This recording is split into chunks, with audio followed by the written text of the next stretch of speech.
What's up, guys? Randall here. Welcome to Grunt Proof HQ, Germany. Today I got a very cool adventure for you.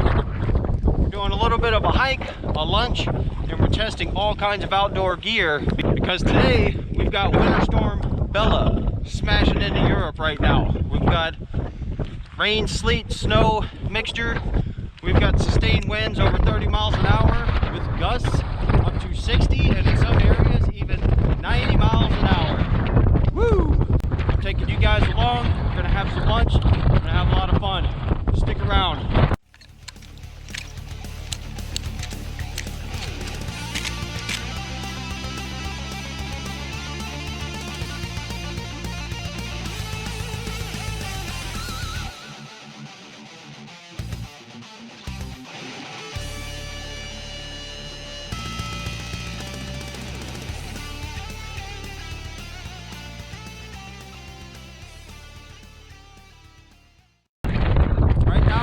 Temperature of 1 degree Celsius, it's about 34 Fahrenheit. It's dipping below because of the winds. It feels like temperature is -8 Celsius.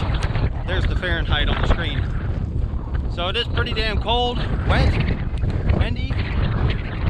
If you don't recognize the gear I'm wearing, you need to go back and watch some of my grunt proof videos. Besides these mittens, I've already grunt proofed everything else I'm wearing, which means I'm actually pretty damn comfortable. I've got about 60 pounds on my back, so I'm not pushing it too hard. I don't want to get all hot and sweaty before I go sit down for hours in these conditions. Obviously, the Solonyak mittens are being tested right now, going through the grunt proof testing standards. Got some snow coming up. So I've been using these for a while, and I've been putting them through some pretty good tests. Today is a really good test for wind. So you see, here we got some cover now. So you see a lot of people, they have these really cool, expensive gloves. And like I keep saying, in extreme cold or very windy cold conditions, you have to have mittens. There are no gloves that will substitute for mittens. That's science, guys. You're talking about surface area. When you have gloves on, you have a lot more surface area for your fingers to get cold. Mittens, they're protected. And so far as these mittens go, they're just like these Solonyak pants. I'm not feeling any wind coming through these. That's awesome. That tells me when I take these out to Grunt Proof HQ, these are going to be excellent on quads in very cold conditions because the wind is not going to get to my fingers. We're going to lose this cover from the wind, so I'll see you guys at the awesome spot I have chosen to do this.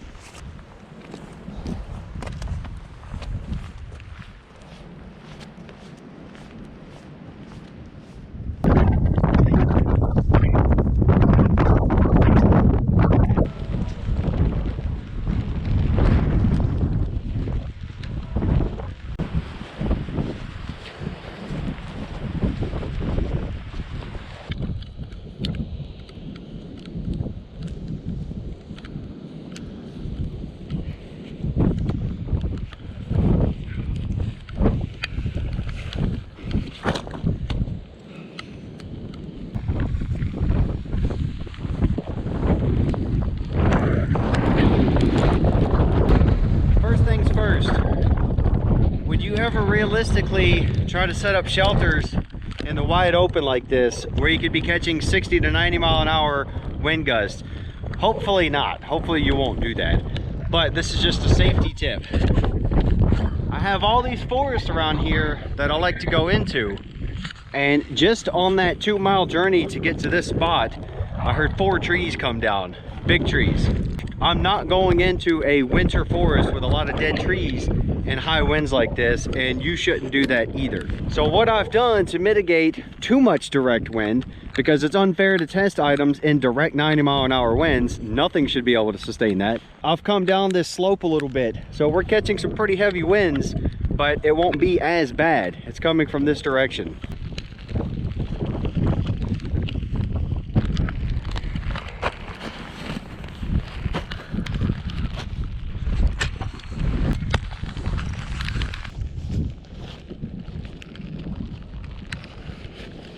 Tip for you guys: if you're working in very cold, bad conditions, never remove your gloves.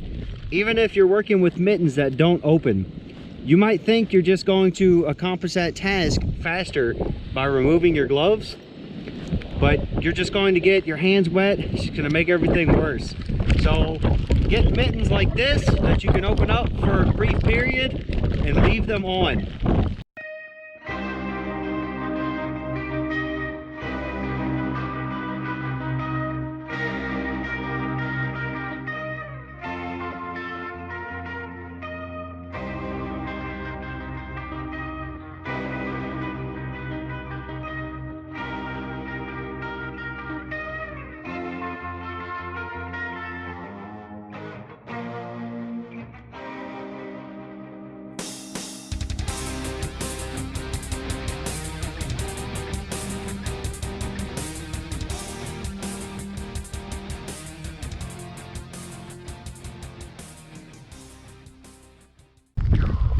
Well, that only took about triple the time as a regular setup, but we got it done. Still got a few more stake points to put up on this back where the vestibule is caving in. So we'll stake those out. Otherwise, the tent's ready to get into. If you're ever caught out in weather like this, your #1 priority is get some kind of decent, strong shelter up fast. So then you can do all the rest of your work inside that shelter. It'll make your work a lot more comfortable and you'll be a lot less miserable. So I got everything inside there. I'm gonna climb in and get the rest of my guy lines ready. Stake these 2 points out, and it's lunchtime. Whew. That's much better. I'm sure you guys can actually hear me too.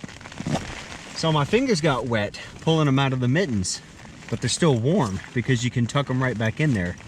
So now what I'm curious about is how long will it take this stuff to dry? I'm guessing a long time, but as long as you can keep your hands inside the mitt and otherwise mostly warm, should be okay. So, oh, it's going back to snow again. I'm gonna get the rest of my guy line set up in here and get the rest of the stakes out, and then we'll be ready to eat. Today we got an MRE and I got a couple other things to talk to you guys about. That shit dry. So, yep. Freaking rut fell in on me.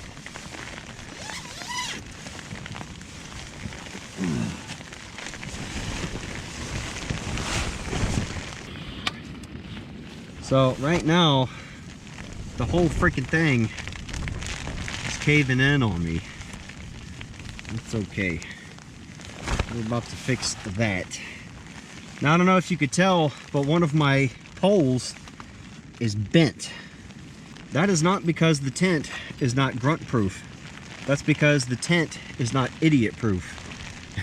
I'm not gonna name names, but this tent was up at Grunt Proof HQ in the Sierra Nevadas, my California headquarters, and we were up there. We were gonna do some camping, but the weather turned and we weren't really prepared. We were just up there drinking beer and had a fire going. So we decided to come in, and me and one of my buddies packed up everything we had, and my other buddy who was using this tent decided to just leave it up there. So as a former great NCO, I got accountability of all the guns we had up there and all the beer and expensive stuff. But other than that, I didn't ask about tents because I assumed everybody would pack up their individual shelters. Well, this guy didn't. We had a serious storm that night, so it's very good that we did come in because we were not prepared. We had a major storm, high winds, you know, and we're up in the high mountains, alpine region. And yeah, we found the tent way down in a ravine on the property, and I had to fetch it. And otherwise, it wasn't staked out, so it just flew away and just got beat up against trees. If it would have been staked out, I'm pretty sure it would have been fine, besides, you know, unless some heavy branches would have hit it. But otherwise it was fine. So yeah, lesson learned: if you don't stake out your tent, you're asking for it to get destroyed, period. All right, let me get this last stake in. All right, we're in business. Getting my skeeter net all wet. That's not good. So You know, the way the wind is, I could actually sit right here outside the tent and would stay dry. You know, you got just a little bit of roof up here. That's good. So my apologies, guys. I was going to show you a lot more stuff, but these conditions are just too bad. That DD super light hammock I showed you, that is an awesome hammock, by the way. The Grunt proof will be out on that soon. But I wanted to show you guys how you can set it up as a standalone bivvy. It comes with these small poles, and that's how you rig it up. It has a tarp that you can put over it, so you don't need a giant tarp above you. So you kind of sleep like a cocoon. But I wanted to show you guys how to set that up, and I also wanted to test it in the wind. But obviously, because you got these two flimsy poles, and then you have to guy out these shot cords, basically, that would fly all over the place. I don't think there's any way I'd be able to set it up. So I might get bored and try to set it up, but I doubt it, man. I'm feeling those, you know, 50, 60 mile an hour gusts. I'm gonna get lunch going, and yeah, we'll chat. Let you guys have that nice view. Lunch today is MRE 16 chicken burrito bowl. I haven't had this one yet. Now, I've always been able to open MREs without a knife. You just get a good grip on here and pull it open. But obviously, it's so freaking wet, that ain't gonna happen. So, you know, and I learned how to do that. Wait a minute, there we go. See, and you learn how to do that in infantry basic training, because you don't get knives, they don't open them for you. So Fort Benning, Georgia, in the dead of summer, we'd get these monsoon rains. They would hand us our MREs and say, all right, go eat, bring us back your snacks. And if you couldn't open your MRE without a knife, with just your bare hands in the rain, you had to ask your buddy. So, what do we got? I think this actually, see, I thought this was a new menu, but it looks old because it doesn't have the newer ones have these plastic wrapping, a secondary plastic wrapping. So we got a cinnamon bun. Yay. That's some calories. They got some new, we got instant coffee. Bill's Brew instant coffee. I haven't seen that one before. That's cool. So we don't do the Folgers anymore. Cheese spread. Bleh. So as a good soldier, I always put the stuff I will not use directly back into the bag, because you always got to be ready to go. And this damn thing is frozen solid. Don't keep your MREs in your garage, guys. Recovery trail mix. So I guess they didn't want to get in trouble for saying trail mix's name.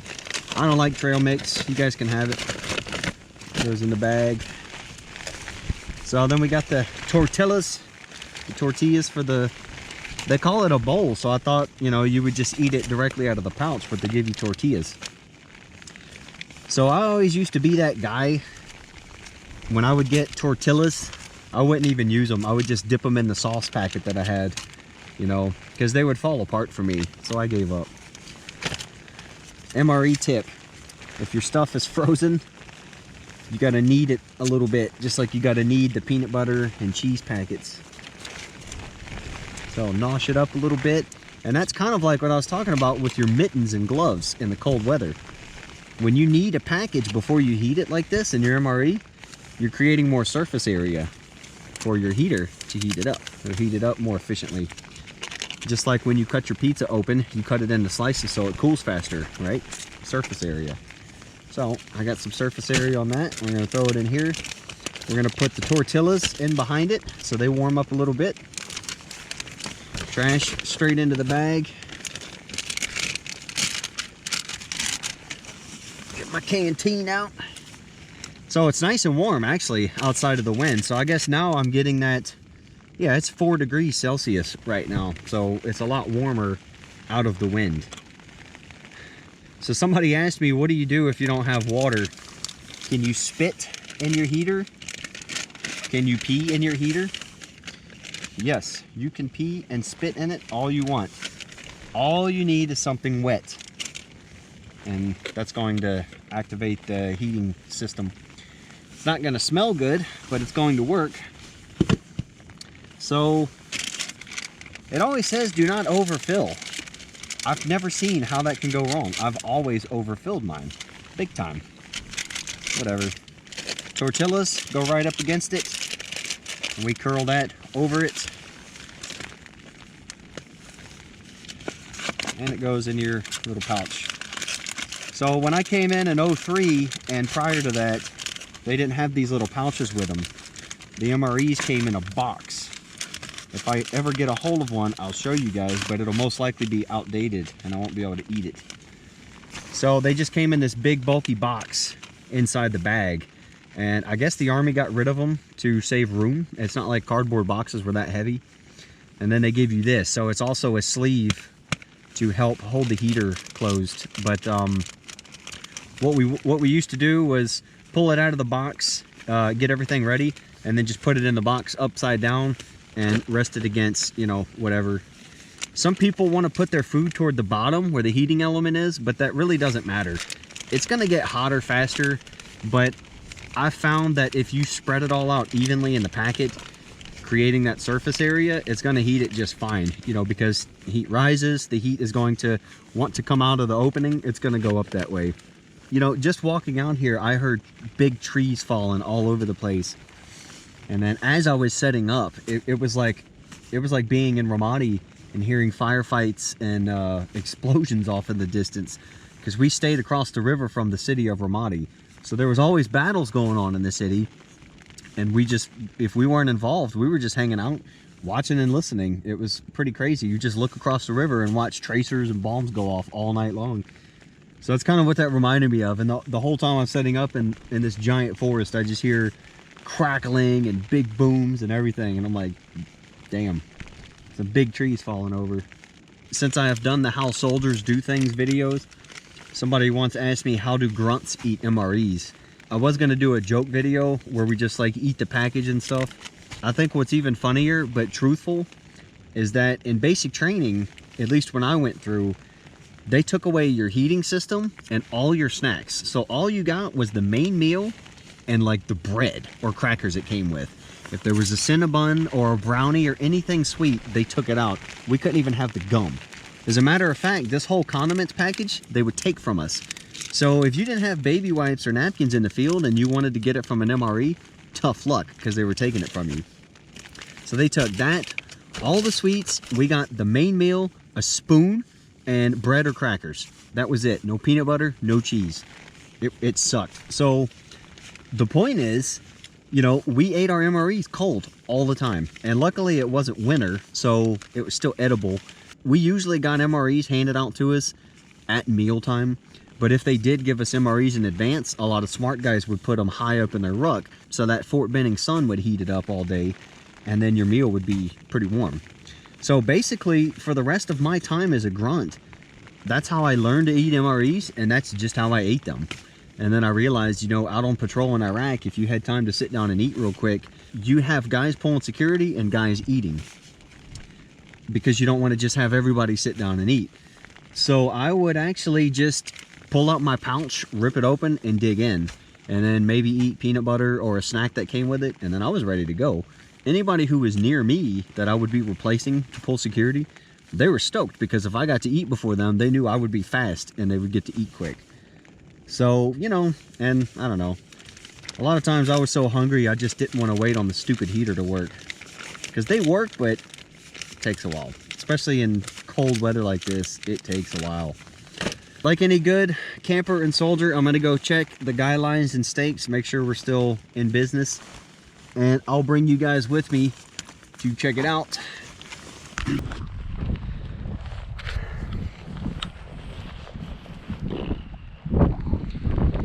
So the wind has settled down a little bit for now. That's kind of cool.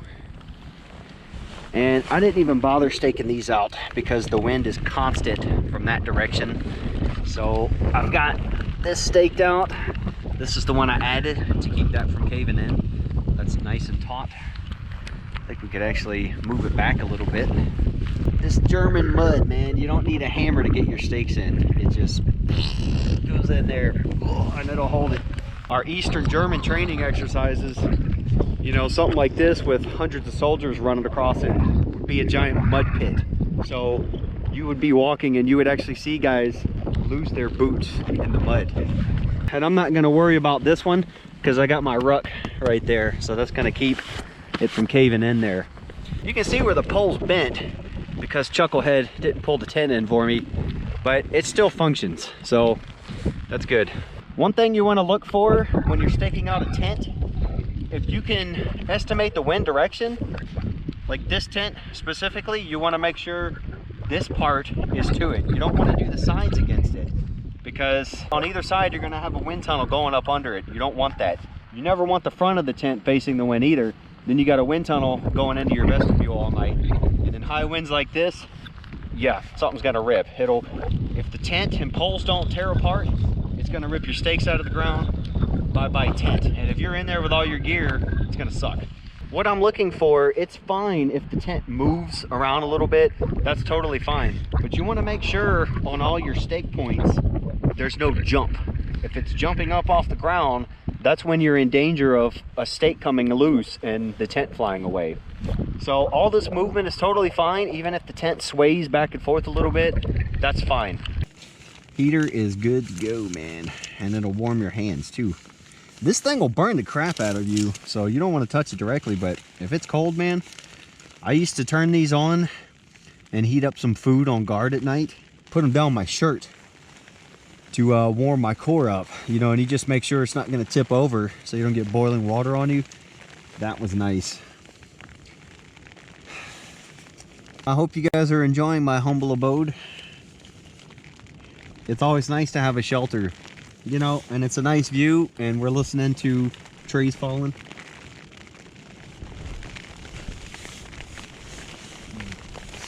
So one thing to consider, sleeping on the ground is a big deal for a lot of people, but if you're in conditions like this, your number one priority for the direction of the tent is not what's going to be comfortable sleeping. It's going to be what's going to protect the tent and therefore protect you.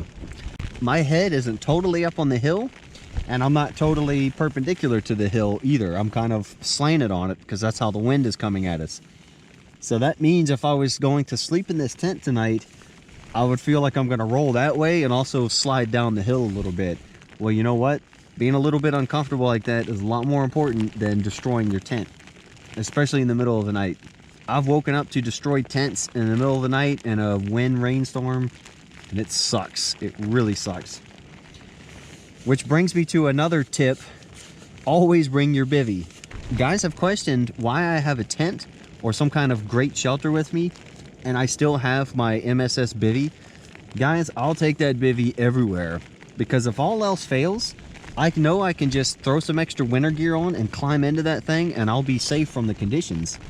And I'll be uncomfortable, but at least I will survive the night. In the true wilderness, you never actually know what could go wrong, so you have to be prepared for all kinds of stuff. So in the regular world, people call me a pessimist.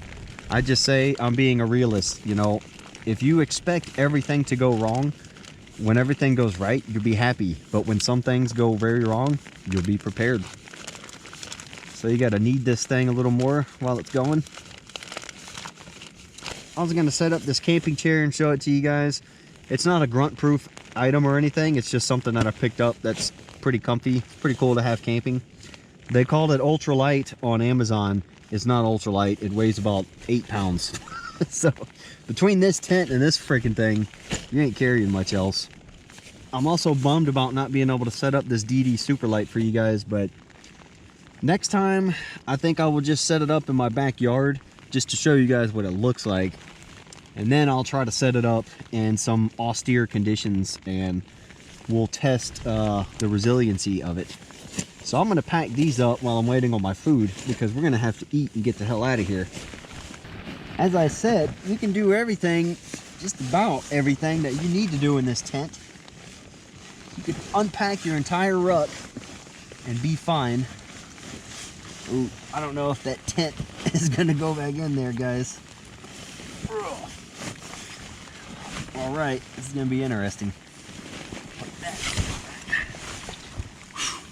So the insides of these mittens are soaked. Bummer. I didn't want to take my mittens off to mess with the tent. I'm glad I didn't. My hands would have froze. But now these are soaked. So they're going to go up my shirt. It's going to dry them out a little bit, but more importantly, it's going to warm them. So even though I put my wet hands into these wet liners, they won't freeze. the reason why I'm not sitting up in this thing to talk to you guys, there's 2 notches on all 4 corners of this where you can put your tent poles into. And you can do it multiple ways. You can put both poles on the inside ones. That'll raise the tent up so you can actually sit in the middle of the tent, no problem. And it's good for getting dressed, sitting up, screwing with your ruck. In conditions like this, I like to put it in the 2 outside holes on all ends. And so that brings the top of the tent down significantly, and it lengthens the tent as well. In high wind conditions, always put the damn thing as low as you can get it. Okay, it is time to eat. I don't care if it's warm enough or not. I'm getting a draft through the vestibule. That would be good if I'm worried about condensation. But with the wind blocked off, it's not that cold. Let me keep that damn thing closed. I think if I was sleeping, I might crack it a little bit just to get some airflow. So in the combat shelter video, I mentioned, I think the Army didn't put pouches and pockets all over this thing because they don't want soldiers pulling out their gummy bears and bunny slippers and everything in a field environment, because if you have to move quickly, that's going to slow things down. And whether that's true or not, I don't know. That's just my assumption. I don't think the Army thought that far ahead. I don't think they're capable of that. But it is still a practical idea, because you get up and move a lot. There's been plenty of times, especially as a grunt, where we thought we were sleeping in an area. We got all set up. We were ready to go to bed. And they all said, get up, we're moving. There was times where we were in the field training. I don't know if they did it on purpose or what, but we get set up, you know, hasty holes dug. We're in our bivvies, we're ready to bed down, we got security out, and it's time to go to sleep. We'd see the OC truck pull up, which is never a good sign at night. And they'd be like, yeah, you guys gotta move. And so we would move, but we would never bed down again. We would just move all night. We didn't get a warno or anything for a new mission. We just got up and walked all night and looked for bad guys. That sucked. That's what we're looking at. Rice, chicken, all kinds of other stuff. It does taste like a chicken burrito, flavory. And there's the view we got. Lovely German forest all around. Had to do a battery change on the old GoPro. First time while I was actually shooting. They last about an hour for me on the Hero 7.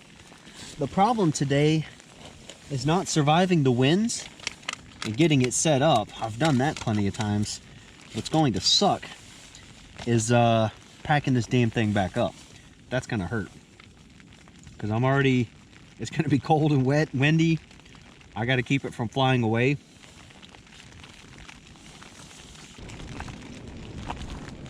My question to the backpackers: what do you guys do with your bear bags in conditions like this?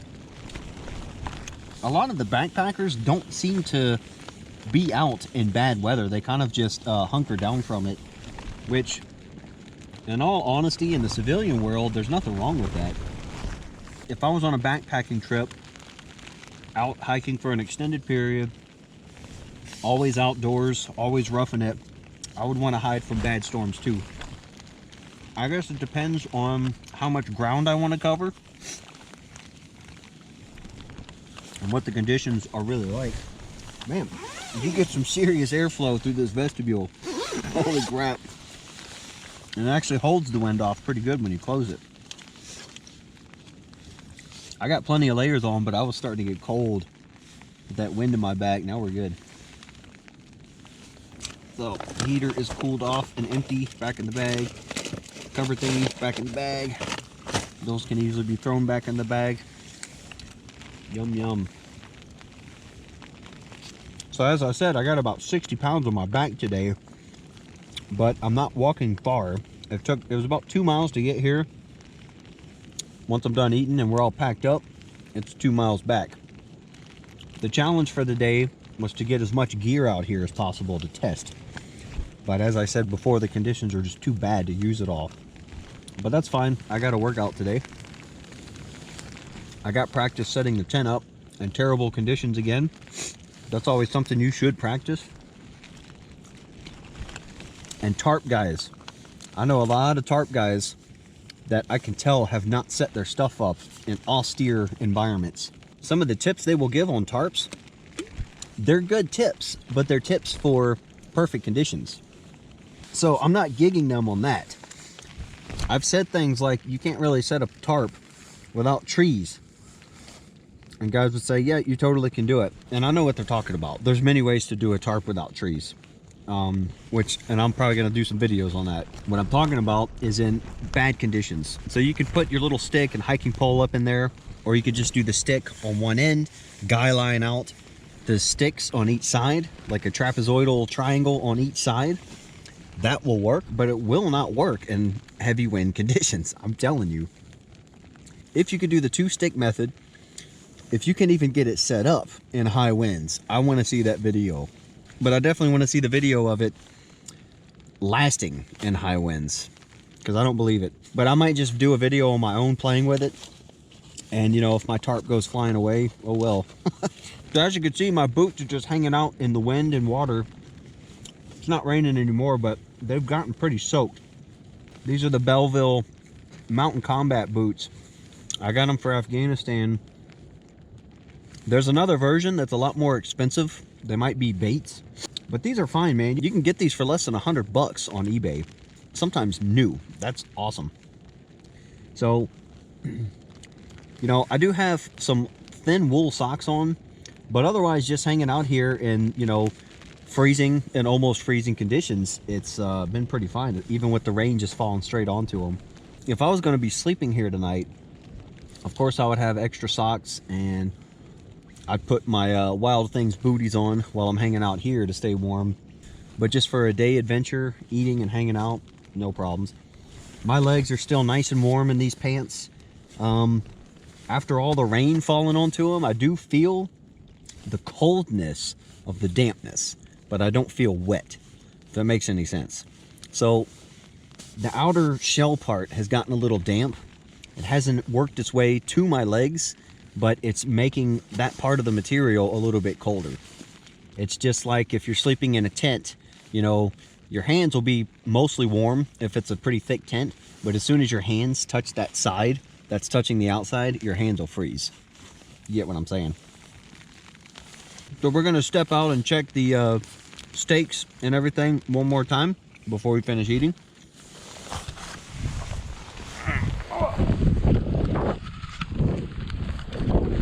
Ooh, there's some cold wind. Yeah, temperature has dropped.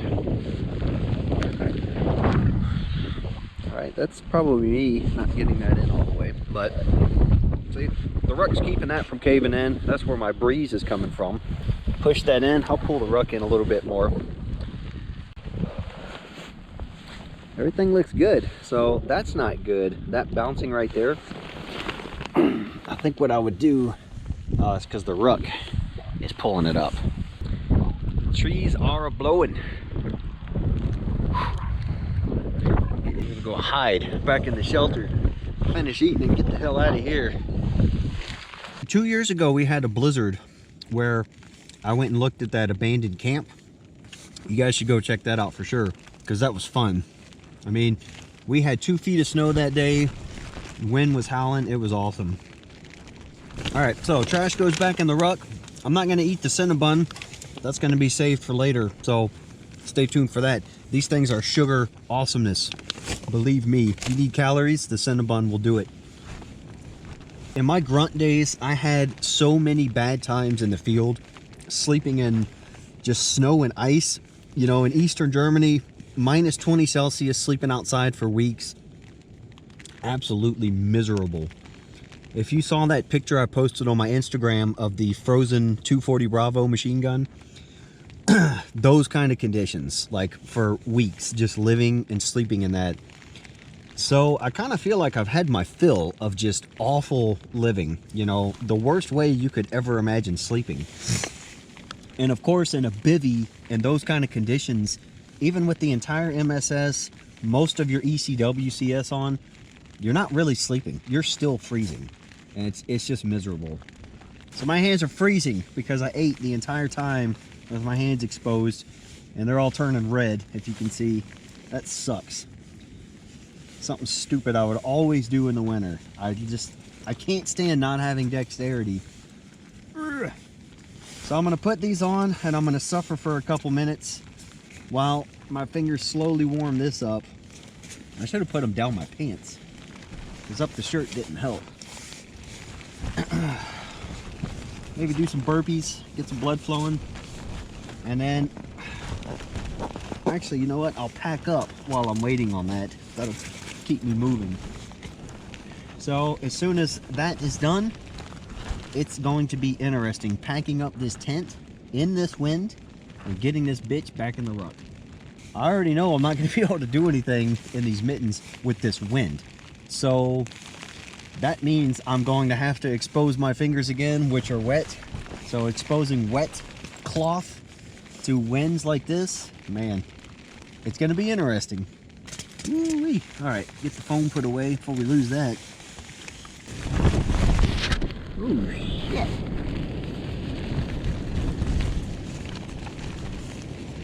Go figure, I moved my ruck for a minute and a big gust comes.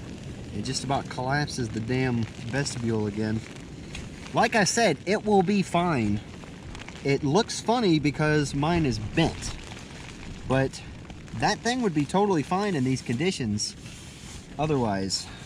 So if you're gonna pack up a tent in conditions like this, you need to have some kind of plan before you actually get out into the elements.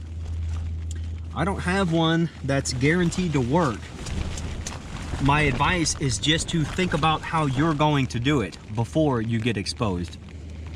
So my idea is I'm gonna jump out and free up my ruck so that as I start pulling out pegs and collapsing poles, I can just throw my ruck on top of stuff so nothing is flying away.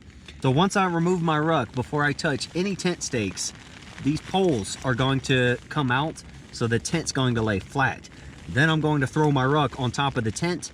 That's going to secure the tent and the waterproof thing from flying away.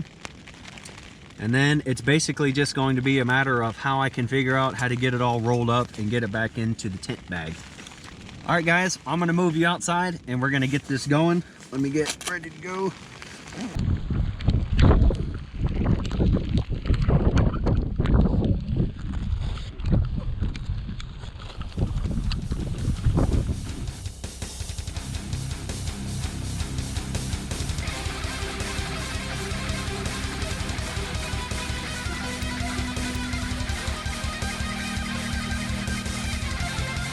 The gloves are holding out fine, by the way. My hands are kind of cold just because they're wet, but the wind is not getting to my fingers. That is key.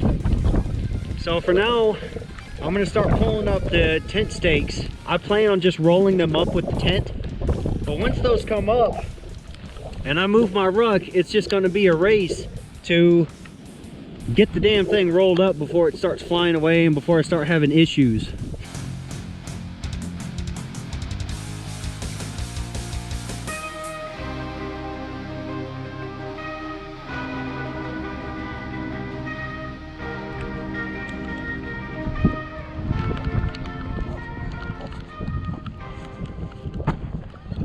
And that, my friends, is how you pack up a friggin' ICS in high winds and terrible conditions with mittens on. I actually have room to spare, so rolling up the tent stakes inside of it with the poles, that worked fine. Of course, when I get home, I'm gonna throw it in my dryer on low heat, tumble it a little bit just to dry it out, and then I'll hang it up, let some of the dirt and crap fall out. I'm gonna get this into Alice, cinch that baby down. We're gonna get the hell out of here.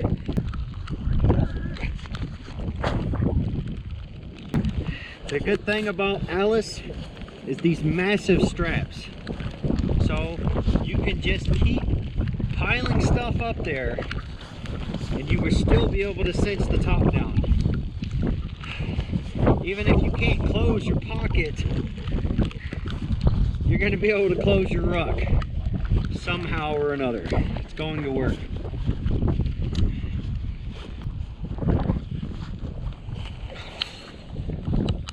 Lift with your legs.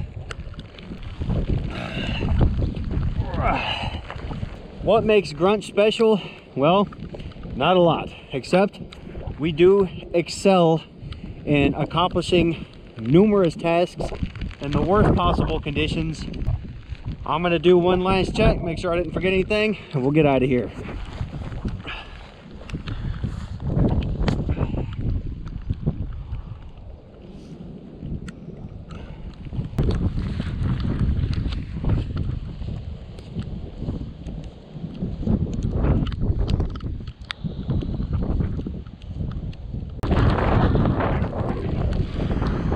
So as we crest this hill, we're gonna get those terrible gusts. It's already pretty bad. It's throwing me off balance a few times.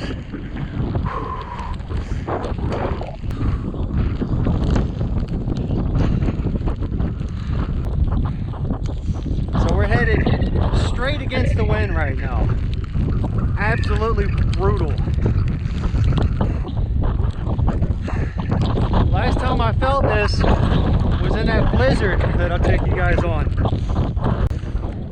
My concern are these little patches of woods. I definitely have to watch out for, you know, trees, one of these trees coming down, or pretty large branches coming at my head. That's not good.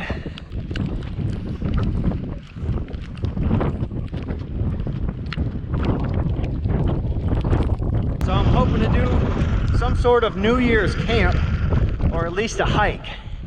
And I hope we have snow or ice, something to make it look nice. And if so, I hope you guys join me for that. It's going to be another adventure similar to this one. Look at that lovely scenery. I got such a pretty village in Germany. We have one of the most prominent churches in the entire area.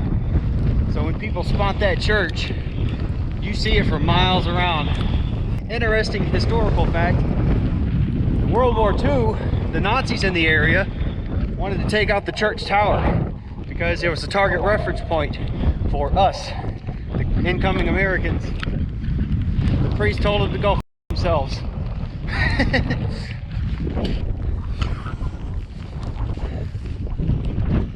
Well guys, I'm gonna start stepping it out to get home. Hope you guys enjoyed this one. If you would like to see more longer adventures like this, let me know and I will get to it. Otherwise, thanks for joining me. I hope you had fun. Hope you learned something. Until then, I will see you guys in the next video. Take care of yourselves. Ciao.